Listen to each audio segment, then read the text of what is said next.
अनंत अनंत भाव भेदथी भरेली भल अनंत अनंत नाय निक्षेपे व्याख्यानी छे सकल जगत हित कारिणी हारिणी मोह तारिणी भवाब्धि मोक्ष चारिणी प्रमाणी छे उपमा आप्यानी जेने तमारा खवीते आपवाथी निज मति मपाई में मानी छे अहो राज चंद्र बाळ ख्याल नाथी पाम जिनेश्वर तणी वाणी जाणी तेणे जाणी छे गुरुराज तणी वाणी जाणी तेणे जाणी छे मोक्षमार्गस्य नेतारं भेतारं कर्मभूभृतां ज्ञातारं विश्वतत्त्वानां वन्दे तद्गुणलब्धये वन्दे तद्गुणलब्धये ओ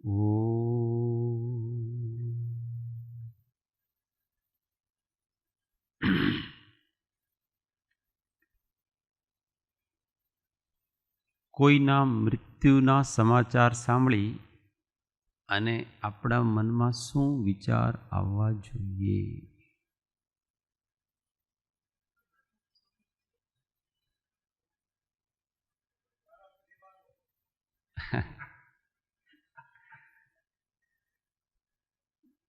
આપણો પણ વારો છે એવો ये तो कोई उपाय नहीं हुआ इसका।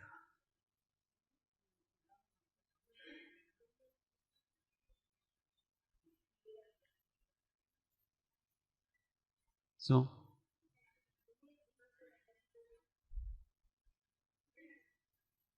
इससे तो कोई आत्मा का लाभ है नहीं। तो था वो तो गुणियल जी भी था, इसमें तो क्या दिक्कत है, अच्छा ही हो तो। पर साधक को क्या इसमें लेना?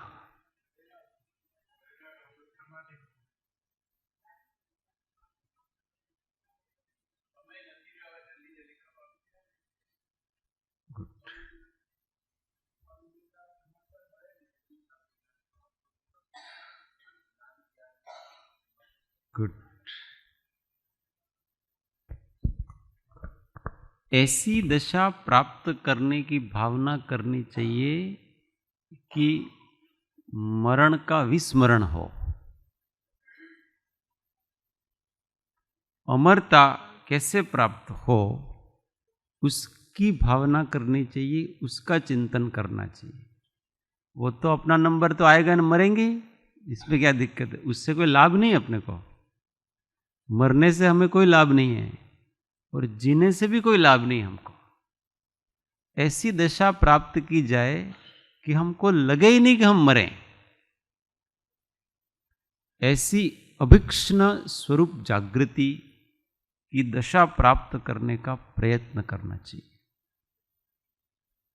जो स्वरूप की जिसकी जागृति होती है उसको लगता ही नहीं है कि मैं मर रहा हूं, वो मरण का साक्षी है, उसकी मृत्यु नहीं है।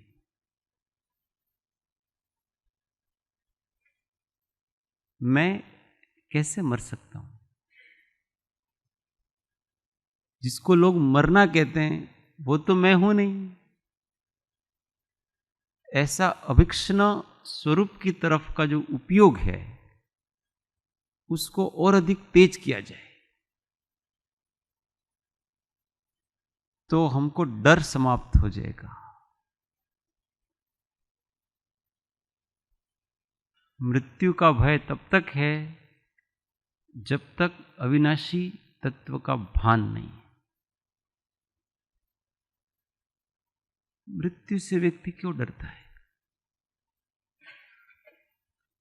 वर्तमान पर्याय का उसको लोभ है, राग हो गया है, मोह हो गया है, और उस पर्याय के आसपास जड़ चेतन पदार्थों से भी उसको अनुराग हो गया है। ये सब छूट जाएंगे, पर वो तो छूटे हुए ही हैं, क्या छूट जाएंगे?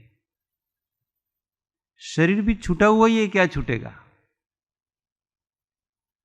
इन सब से भिन्न अपने चैतन्य स्वरूप का अवलोकन करने की दृष्टि को विकसित करना चाहिए। हम जिसकी मृत्यु के समाचार सुनते हैं वो भी नहीं मरा है, वो कोई मरा नहीं है उसका भी केवल स्थलांतर हुआ है, क्षेत्रांतर हुआ है। कोई मर थोड़ी गया हो, नाश थोड़ी हो गया इसका।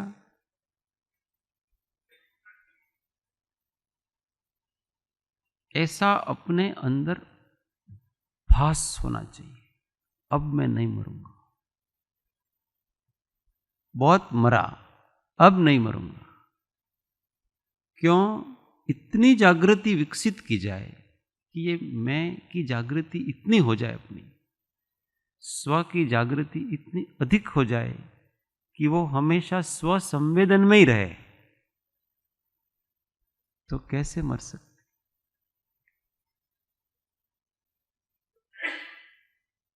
इसलिए अभिक्ष्ण स्व संवेदन का पुरुषार्थ करना चाहिए। अपने ज्ञान में सदैव आत्मा ही रहे तो कैसे मृत्यु हो सकती है? ऐसा विचार करना चाहिए।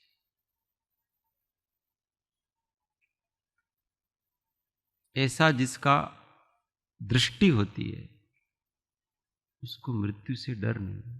आज आ जाए कोई दिक्कत नहीं। और हम जिसको अपना परिजन कहते हैं, साथी कहते हैं, संगी कहते हैं, वो पहले से ही अलग है। और जीव को ऐसा लगता है कि मृत्यु हो जाएगी, दूसरी जगह जाएंगे तो ये साथी छूट जाएंगे, परंतु वह नए साथी बन जाते हैं, और इतनी जल्दी बन जाते हैं कि ये पुराने साथी का स्मरण तक नहीं आता। वहां नई दुनिया एकदम बन जाती है, अंतर्मुहूर्त में नई दुनिया हो गई आपकी। पिछला क्या था कुछ भी पता नहीं है। अभी यहां से कोई देवलोक में गया हो, देवलोक में शरीर बन जाता है और वहां का इस प्रकार का वातावरण है, जरा भी याद नहीं आता है। उसके पास अवधि ज्ञान है, पर लगाने की इच्छा भी नहीं होती उसको। पीछे क्या था वो छूट जाता है सब। तो हम किसका मोह कर रहे हैं? ये छूटेगा न वो छूटेगा, सब छूटा हुआ है। और वहां जाए तो वहां भी न फंसे। फिर व्यक्ति जहां जहां जाता है ना फंस जाता है। अभी ये छोटा सा परिवार था, अभी फिर दूसरा परिवार बनेगा उसका। क्यों फंसे अपन इसमें? जहां जहां भी ये गया है उस क्षेत्र के प्रति, उस क्षेत्र के द्रव्यों के प्रति, उस काल के प्रति, सबके प्रति वो उस जाल में फंसता है। उपयोग को आत्मा के ऊपर इतना अधिक दिया जाए कि हमको लगे ही नहीं कि मैं कहीं फंसा हुआ हूं, मुक्त ही हूं। ये अभिक्ष्ण स्वरूप जागृति, यही इसका उपाय है, बाकी कोई उपाय नहीं। इसके लिए सम्यक ज्ञान की जरूरत है। उसी की चर्चा चल रही है अपने तत्वार्थ प्रबोधिनी, पृष्ठ संख्या 16। सम्यक ज्ञान का विषय चल रहा है। गुजराती में पृष्ठ संख्या 13-14। अब फिर से जिज्ञासा करते हैं कि निज शुद्धात्माब्दि में आदि शब्द से क्या क्या ग्रहण करना चाहिए। यहां कहा है निज शुद्धात्मादि पदार्थ अपने स्वरूप में जैसे जैसे हैं वैसे उनको जानना, उसको सम्यक ज्ञान कहा। तो यहाँ निज शुद्धात्मादि में आदि शब्द आया, उस आदि में और क्या क्या ग्रहण करना चाहिए अपने को। तो समाधान, यहाँ आदि शब्द से निज शुद्धात्मा के स्वरूप के अतिरिक्त अशुद्धात्मा का स्वरूप, पुद्गल, धर्मास्तिकाय, अधर्मास्तिकाय, आकाश तथा काल का स्वरूप और जीव और पुद्गल के संयोग से उत्पन्न बंध और आश्रव का स्वरूप तथा जीव और पुद्गल के वियोग से उत्पन्न संवर, निर्जरा तथा मोक्ष का स्वरूप, इन सब का ग्रहण करना चाहिए। ये सब आदि शब्द में ले लेना, ये सातों तत्व हैं, उनको ग्रहण कर लेना, इन सब का अपने को जैसे है वैसा ज्ञान करना चाहिए। आगे जिज्ञासा, कोई व्यक्ति आत्मा को तो सम्यक रूप से नहीं जानता, परंतु अन्य घटपटादि पदार्थों को जैसे हैं वैसे जानता है, तो क्या उसका ज्ञान सम्यक ज्ञान कहा जाएगा? ये प्रश्न है। प्रश्न समझ में आ गया कि कोई आत्मा को तो नहीं जानता पर बाकी के पदार्थों को तो बराबर जानता है, तो उसका ज्ञान सम्यक है कि नहीं? जैसे मैं महेंद्र भाई को बराबर जान रहा हूं, इस माइक को बराबर जान रहा हूं, ये पंखों को, इस कमरे को, सबको मैं बराबर जान रहा हूं, जो जैसा है वैसा ही जान रहा हूं, तो वो ज्ञान सम्यक है कि नहीं? ऐसा यहां पर प्रश्न किया है। उसका उत्तर एकांत से यहां कुछ भी नहीं है, वो सम्यक भी है और वो मिथ्या भी है। समाधान, नहीं, उसका ज्ञान सम्यक नहीं कहा जाएगा, क्योंकि सम्यक ज्ञान का मूल प्रयोजन आत्मा को अन्य पदार्थों के राग द्वेष से रहित करके मुक्त करना है। सम्यक ज्ञान का प्रयोजन क्या है? जान करके वो केवल ज्ञान रूपी रहे, राग द्वेष न करे, ये इसका मूल प्रयोजन है, जानने का प्रयोजन। ज्ञान उसी का नाम है कि ज्ञान रूप थईने परिणमे। हाँ,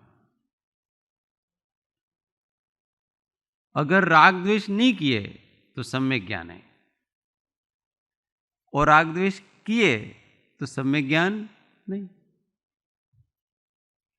इसलिए पदार्थ को जानने से ज्ञान सम्यक अथवा मिथ्या नहीं हो रहा है, पदार्थों में इष्ट अनिष्ट बुद्धि करने से ज्ञान सम्यक अथवा मिथ्या हो रहा है। समझ में आ रहा है? तो ज्ञानी भी घटपट आदि को जानता है, तो उनको जानने से उसका ज्ञान मिथ्या नहीं हो गया, और अज्ञानी भी घटपट आदि को जानता है, तो उनको जानने से वो सम्यक ज्ञान भी नहीं हो गया, क्योंकि इसका प्रयोजन अलग है। वही बताएंगे यहां, घटपटादि को यथार्थ जानने मात्र से यह प्रयोजन सिद्ध नहीं होता, वरन उनको जानकर उनमें इष्ट अनिष्टपना त्यागने से प्रयोजन की सिद्धि होती है, जो आत्मज्ञान के बिना असंभवित है। अगर हम आत्मा को राग द्वेष रहित वीतराग नहीं जानते, तो दूसरों को जो जो जानेंगे उसमें राग द्वेष करेंगे। इसलिए जो आत्मा को नहीं जानता है वो कभी भी राग द्वेष से मुक्त नहीं हो सकता, क्योंकि वो जिसको जानेगा उसको स्व अथवा पर के रूप में लेगा।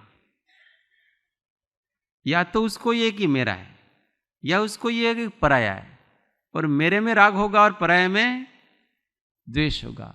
क्यों?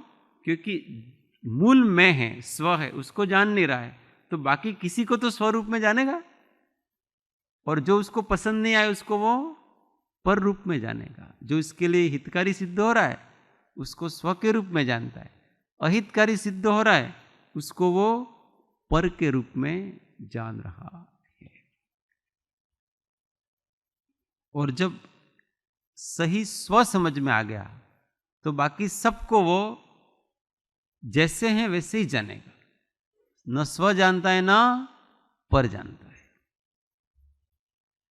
घट को मात्र घट रूप में जान लेने से तत्संबंधी राग द्वेष की निवृत्ति नहीं हो जाती, वरन घट को आत्मा का ज्ञेय जानना और आत्मा को घट का मात्र ज्ञाता जानना, इस प्रकार के आत्मज्ञान से सम्यक ज्ञान के प्रयोजन की सिद्धि होती है। आत्मज्ञान किसका नाम है? मैं ज्ञाता हूं और जो ज्ञान में आ रहा है वो मात्र ज्ञेय है, न हितकारी है न अहितकारी। इस प्रकार की मति का नाम सम्यक ज्ञान कहलाता है। जब ज्ञेय मात्र ही जाना जाएगा तो राग द्वेष नहीं किया जाएगा, और उस ज्ञेय में हिताहित बुद्धि की जाएगी तो राग द्वेष कि ये अच्छा नहीं है, ये अच्छा है, ऐसा नहीं। ये तो अच्छा और बुरा तो अपन व्यवहारिक दृष्टि से करते हैं। कोई अच्छा और बुरा नहीं होता है, जो जैसा है वैसा होता है। महेंद्र भाई गुणवान हैं, ठीक है, तो वो अच्छे हैं कि बुरे हैं? बोला, अच्छे हैं कि बुरे हैं? वो अच्छे और बुरे नहीं है, वो गुणवान है। समझ में आ रहा है? दृष्टि कैसी रखना, वो न अच्छे हैं न बुरे हैं, वो गुणवान है। अच्छा, महेंद्र भाई हैं, वो दुष्ट हैं, तो वो अच्छे हैं कि बुरे हैं? महेंद्र भाई न अच्छे हैं न बुरे हैं, वो दुष्ट हैं। खोटो ने लगाड़ता वस्तु समझो आप।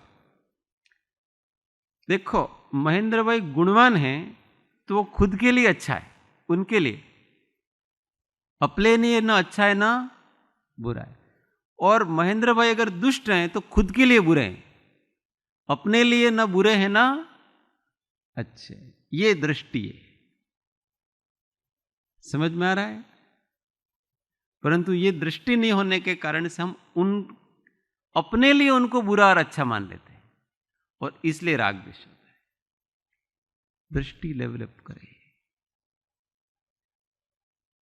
भूमिका के अनुसार राग द्वेष होगा।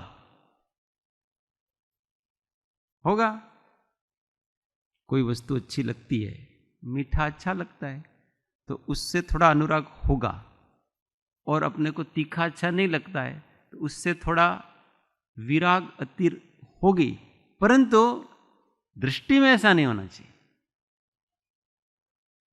ये अच्छा लगना बुरा लगना होना अलग बात है, वो तो अपनी उस भूमिका और उस कर्म का, इस प्रकार के मोह का उदय है अपना। उस मोह के उदय के कारण से अपने को ऐसा लगता है। परंतु क्या मोह का उदय योग्य है? सही बात है क्या? वो मोह का उदय तो रखने जैसा, दृष्टि इतनी क्लियर होनी चाहिए, दृष्टि वीतराग होनी चाहिए, निर्मल होनी चाहिए, स्वच्छ होनी चाहिए। ये स्वच्छ दृष्टि जब तक नहीं होती है तब तक इष्ट अनिष्टपना जाता नहीं है, और तब तक ज्ञान में राग द्वेष मलिनता आती रहती है। अघरो लागे छे, अघरो छे पर एक बार विकसित कर ली जाए कि ये जगत, आ जगत सोना नो थाय तो पण हमने तरण वच्चे। अब जगत सोने का हो गया तो हमको इससे क्या लाभ? ये सारे के सारे विश्व में सब मोक्ष चले गए, हमको क्या लाभ इससे? कोई लाभ होगा? कोई लाभ नहीं। और ये सारा जगत नरक में जाए, हमको कोई लाभ होगा इससे? कोई लाभ नहीं, न नुकसान भी नहीं है कुछ भी। ये दृष्टि है। हाँ, तुम्हारे माइक में बोलो। सम्यक दर्शन हुआ नहीं तो करो। हाँ, अच्छा, ये दृष्टि ही सम्यक दर्शन है। और कौन सा सम्यक दर्शन ऊपर से उतरने वाला थोड़ी तो है। एक दफे तो नहीं होगा, मतलब कि वही उसका बारंबार इसका अभ्यास किया जाए, बारंबार इसी दृष्टि का अभ्यास किया जाए। तो मैं शांत निराकुल ज्ञाता हूं, बाकी सब जो भी ज्ञान में आता है वो सब ज्ञेय मात्र हैं। इस जगत के किसी भी पदार्थ से मेरा कोई संबंध नहीं है, मुझे न किसी से राग करना है, न किसी से द्वेष करना है, बस मुझे तो शांत निराकुल समता भाव में रहना है, ऐसा अभ्यास किया जाए। यही तो अभ्यास, इसी से दृष्टि निर्मल होती है, इसी से दशा बनती है। अभ्यास में कभी दम नहीं लगेगा? दम ही लगाना है ना। दम दम दम मतलब दम्भ दम्भ। अच्छा, दम्भ, दम्भ क्यों लगा है? अभी अभिमान तो क्यों? और इसका अभिमान हो तो बहुत अच्छी बात है ना। अपनी वो परिस्थिति एकदम है नहीं, फिर भी हम वैसे बोले, उच्चार करें और देखें। बोलने के लिए किसने कहा? हाँ, बोलने के लिए नहीं कहा, भावना करने के लिए कहा। किसी को सुनाने के लिए नहीं कहा हमने, भावना करने के लिए कहा है। ऐसा निश्चय रखना अंदर, ऐसी भावना अंदर रखनी है कि इस जगत में जो जो दिखता है वो ये है, और जो जो देखता है वो मैं हूं। मेरा किसी से कोई संबंध नहीं है, मुझे न राग करना है न द्वेष करना है। ऐसा करने में दंभ कहां आ गया? ये कौन सा दंभ आ गया? ये तो ज्ञान है, और इसका गौरव होना चाहिए अपने को। ज्ञान गौरव तो होना ही चाहिए ना अपने को, ज्ञान की दृष्टि। दंभ तो ये है कि हम किसी में राग करते हैं, किसी में द्वेष करते हैं, ये दंभ है।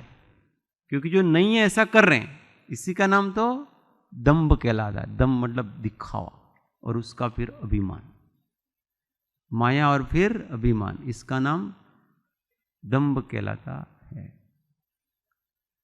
देखो लोग क्या करते हैं उसको हमको नहीं देखना, हमको अभ्यास करना निरहंकार भाव से, विनम्र भाव से अभ्यास करना। और जो दिखाने के लिए ऐसा कहता है तो उसका फल उसको, हमको क्या। और अगर ऐसा बोलते रहने से भी अगर जागृति आती है तो ऐसा बोलने में भी क्या दिक्कत है? किसी भी प्रकार से अगर आत्मा जागृत रहता है तो ऐसा बोलने में भी कोई दिक्कत नहीं। कम से कम पहले बोलने में तो आए, फिर धीमे धीमे धीमे धीमे वो बोलते बोलते भावों में भी आ जाएगा। पहला कम से कम मुंह से इतना तो कहें कि मैं आत्मा हूं। तो बच्चे को भी सिखाते हैं ना, बोल हूं आत्मा छू। भले वो उसको अच्छा लगे कि बोलते बोलते बोलते बोलते कभी कभी तो उसको कभी तो होगा कि यार आत्मा आत्मा करता हूं, तो एक दिन ऐसा विचार है आत्मा क्या है वो तो जानूं। मैं रोज बोल रहा हूं, पर जिसको रोज बोलता हूं कि एक बार जानूं तो सही कि ये है क्या, ऐसा भाव उठे। पहले शब्द से, फिर अर्थ से, फिर भाव से, और फिर स्वरूप से। इस प्रकार से ये क्रम होता है। तो यहां यही कह रहे हैं। हाँ, जागृति रखना। જાગૃતિને વધારે ટકાવી રાખવા માટે વધારે જાગૃતિ રાખવી, उसका मूल उपाय तो ये है। दूसरा उपाय, जागृत पुरुषों के पास रहना। ये सबसे अनन्य सरल सुगम उपाय है। जागृत पुरुषों के पास रहा जाए, जागृत पुरुषों के वचनों का संग किया जाए, सत्संग। इसके अलावा कोई उपाय, जो हमेशा सहज और जागृत रहते हैं, बस उनके आसपास ही रहा जाए ना। हम अपने आप को भूल ही नहीं सकते। वो प्रभाव क्षेत्र ही इस प्रकार का है। और अज्ञानी अजागृत लोगों के बीच में, मोही लोगों के बीच में गए तो वहां का वातावरण ही ऐसा है, आपको सब भुला देगा। इसलिए अगर सारी दुनिया छोड़नी पड़े और महात्मा पुरुषों के पास रहने का मौका मिले तो उसको एक झटके में छोड़ दिया जाए। देखना ही नहीं, कोई विकल्प ही नहीं करना, सारी दुनिया जले तो चले। इसको कहते हैं सच्ची मुमुक्षुता। बाकी ढीले ढाले व्यक्तियों का यहां काम होता नहीं।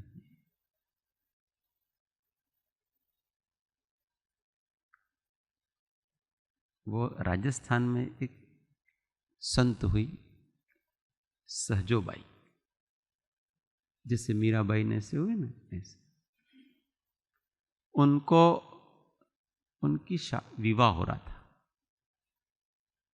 तो बस मंडप में आने ही वाली थी वो, और वो ऊपर के कक्ष में थी और फिर नीचे से कोई साधु महाराज आए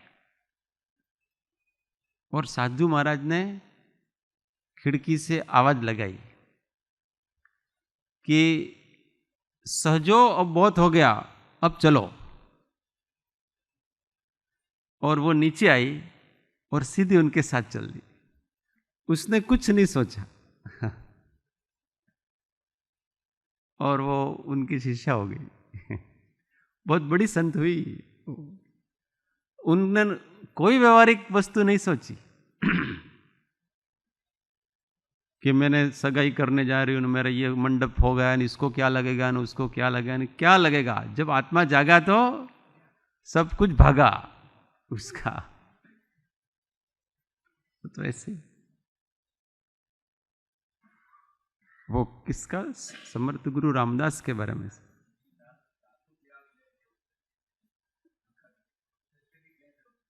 स्वामी रामदास का भी ऐसा है, फेरे ले रहे थे, सावधान, तो सावधान हो गए वही सावधान हो गए। तो कब संस्कार जागता है और व्यक्ति संत के पास चला जाता है। वास्तव में सन्यास है वो संत के पास जाना है, जागृत पुरुष के पास रहना वही सन्यास है। दूसरा कोई सन्यास का स्वरूप ही नहीं है, ये ही सन्यास का स्वरूप है। बस जीवन भर उनके चरणों में रहने की प्रतिज्ञा, ये ही परम सन्यास है। उससे अधिक कोई सन्यास है ही नहीं। बाकी सब तो औपचारिकताएं हैं, सारे यम नियम वहीं पलेंगे आपके, सब कुछ वहीं होगा और वो इतनी सहजता से और नैसर्गिकता से पलेंगे। पर व्यक्ति को संत पुरुष के शरण से अधिक प्रेम बाहर की तप त्याग आदि से, उसका कल्याण कैसे होगा? उसका कल्याण कभी नहीं हो सकता। उसको भी अपना अहंकार बाकी रख करके सब करना है, तो उसका कल्याण कैसे होगा? नहीं हो सकता। तो बात अपने सम्यक ज्ञान की चल रही थी। ये ज्ञानी के पास ही ऐसी दृष्टि मिल सकती है, ऐसी जागृति मिल सकती है और वो सहज मिल सकती है। चलते फिरते उठते बैठते सब जगह आपको वो जागृति तो दिखेगी ही दिखेगी, कभी भी अजागृत अवस्था नहीं होगी और वो सहज होगी। पर कभी कभी ऐसा होता है कि वो इतना साधारण, इतना सहज होता है कि विशेष में बुद्धि है जीव की, अनादि से विशेष की बुद्धि है, इसलिए सामान्य समझ में ही नहीं आता है। और ज्ञानी महात्मा संत तो सामान्य होकर के रहते हैं, तो और जीव को बुद्धि विशेष में, इसलिए यार हमने कोई विशेष लागतो નથી, कहीं विशेष लागवो જોઈએ। और मुमुक्षु को सामान्य में विशेषता लगती है, ये मुमुक्षु की विशेषता है। सच्चे साधक की विशेष, जितना सामान्यपना होगा उतना उसको विशेषपना लगेगा, और जिसमें मुमुक्षुता नहीं है उसमें सामान्यपन, अरे यार काई नहीं, कहीं तो हो જોઈએ ना, कुछ नहीं है भाई। जब केवली भगवान को भी मुक्त होना होता है ना, तो भी सारा बाहर का वैभव, रिद्धियां सिद्धियां सब छोड़ करके सामान्य हो जाते, अकेले हो जाते, और वो सिद्धालय गमन करते हैं। सारा समोशरण डिमोलिश, सब खत्म, अकेले हो गए, कुछ नहीं है, निरीह है, कोई उनके पास नहीं है,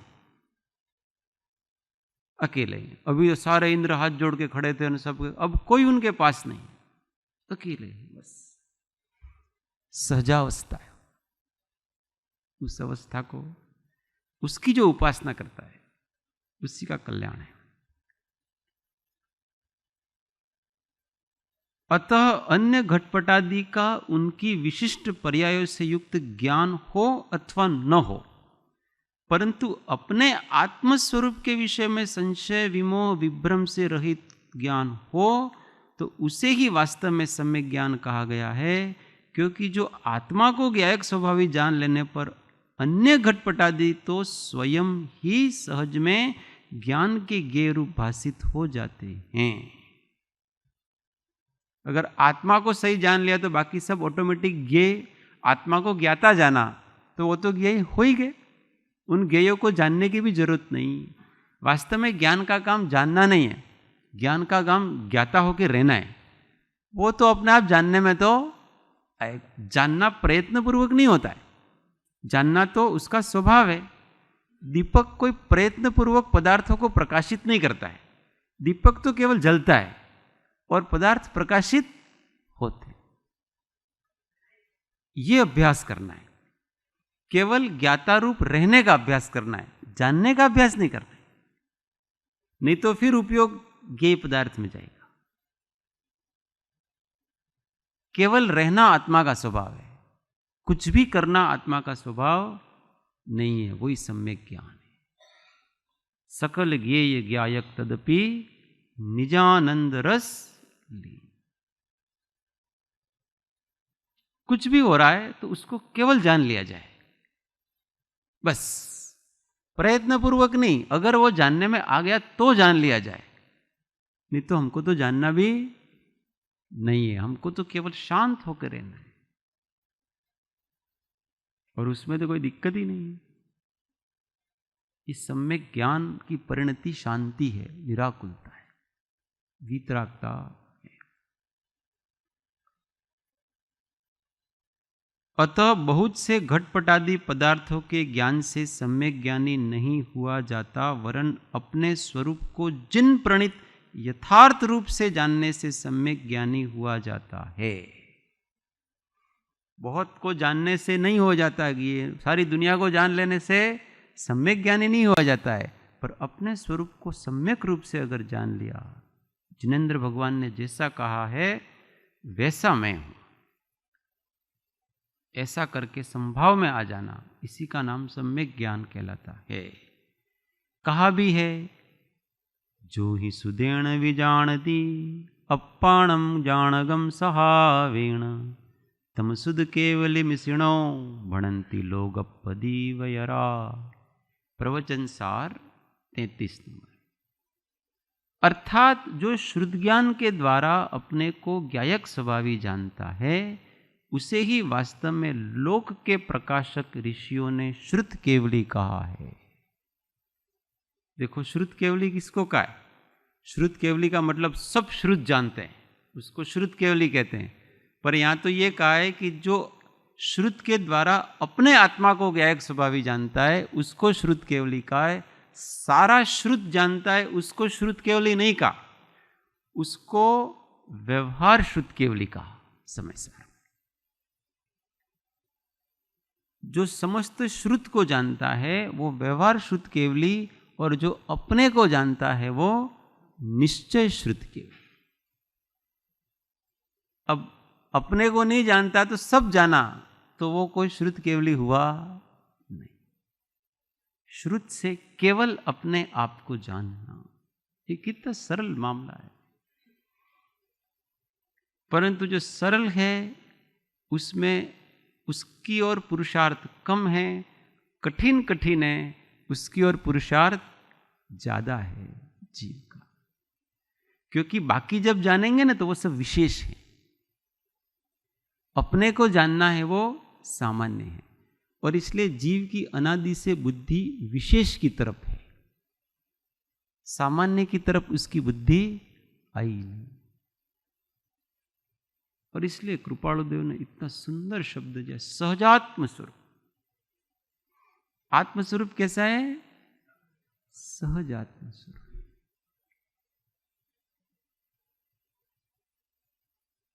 पर जीव को क्या हो गया पता है? औदयिक भावों को सहजात्म स्वरूप मानता है। वो तो सहज छू। कैसे सहज है?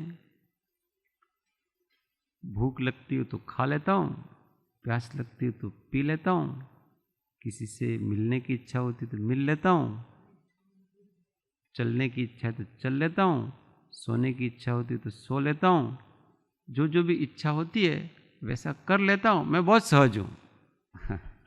ये क्या है? ये बहुत सहज है। तो ये तो कोई सहजता हुई नहीं, ये तो औदैहिक भाव है सारे के सारे।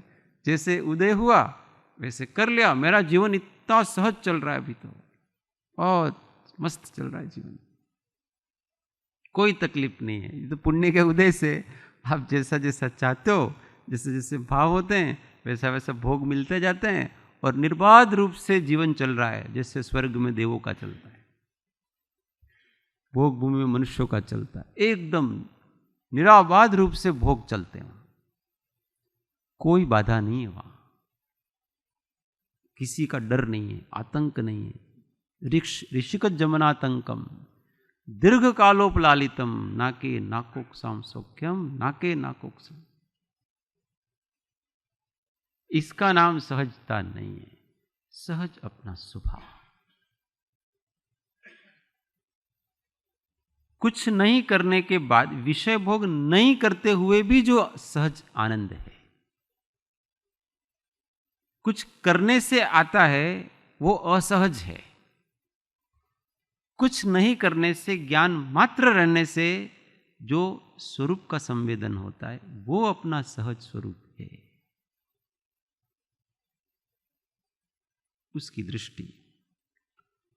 तात्पर्य यह है कि घटपटादि को घटपटादि के रूप में जानना वास्तव में सम्यक ज्ञान नहीं है, वरन घटपटादि को ज्ञान का मात्र ज्ञेय जानना और अपने को सहज ज्ञायक जानकर घटपटादि में राग द्वेष से रहित होकर मात्र उनका ज्ञाता रहना यथार्थ में सम्यक ज्ञान श्री जिनेन्द्र देव द्वारा कहा गया है। अथवा घटपटादि को पदार्थों को यथार्थ रूप में जानना भी व्यवहार से सम्यक ज्ञान कहा जाता है।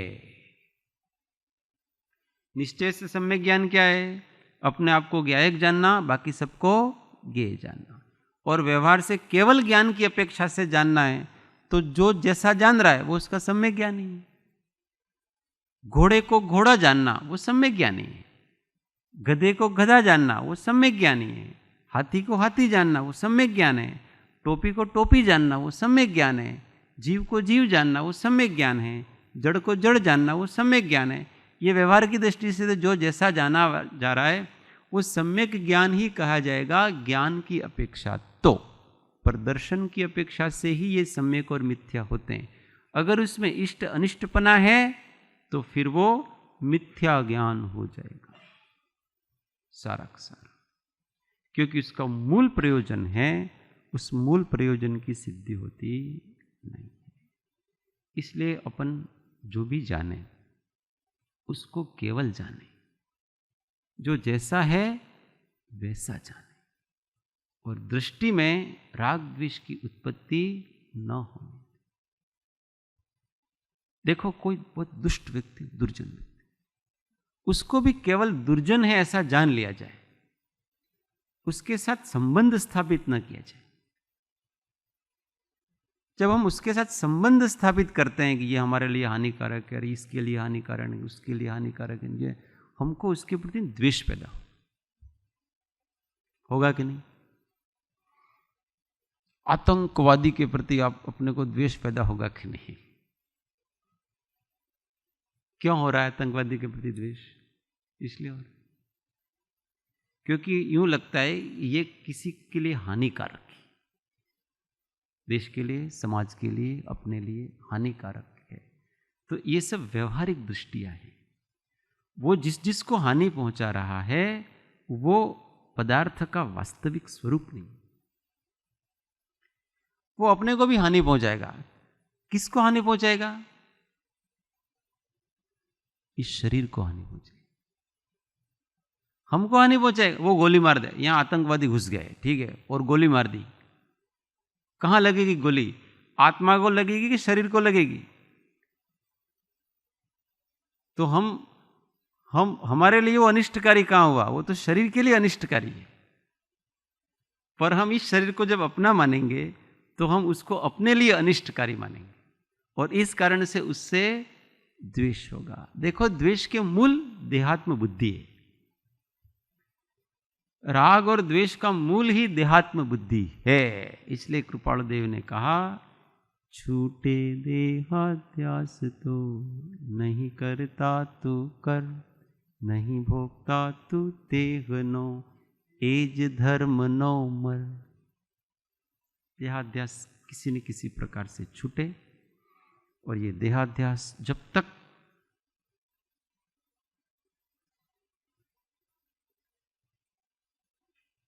जैसे तलवार शरीर से, म्यान और तलवार ये दोनों अलग हैं, उस प्रकार से शरीर और आत्मा अलग है। इस प्रकार का जब तक अनुभव नहीं होता है तब तक ये ज्ञान में, अनुभवन में, संवेदन में मैं हूं के रूप में शरीर लगा रहता है। जी, मन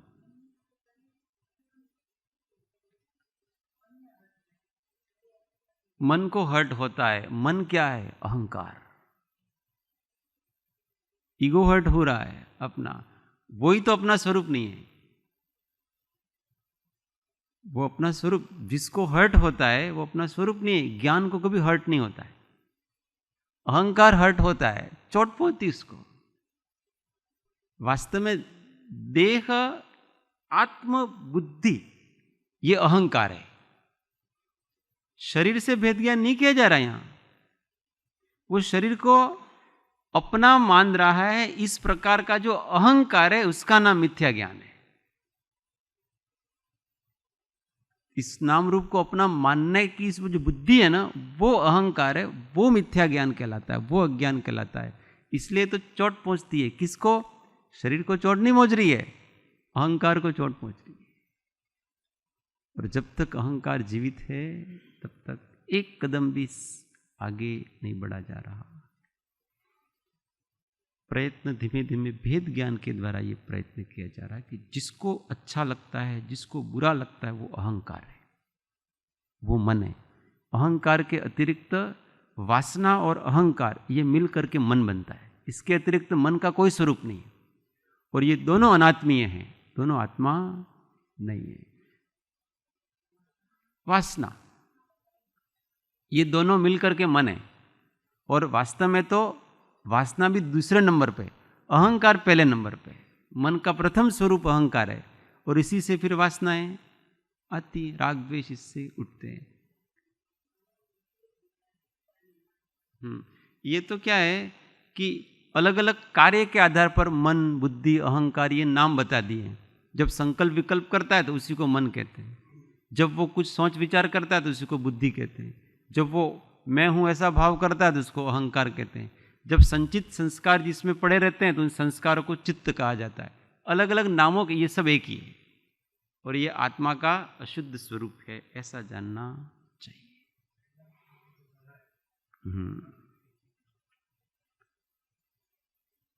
इसलिए मन के नखरे को, मन डारा नखरामा क्यों तू भटके, क्यों दुनिया रो सुख थारे मन खटके, राग द्वेष रो विष मत घोल, भाव प्रेम रो उठा ही लो, मीठो मीठो बोल तोल तोल, मीठो मीठो बोल तोल तोल। बोलो महावीर स्वामी भगवान की, पंच परमेष्टि भगवान, परम कृपाणु सद्गुरु सब संतन की जय। ओम शांति शांति शांति। जय जिनेन्द्र।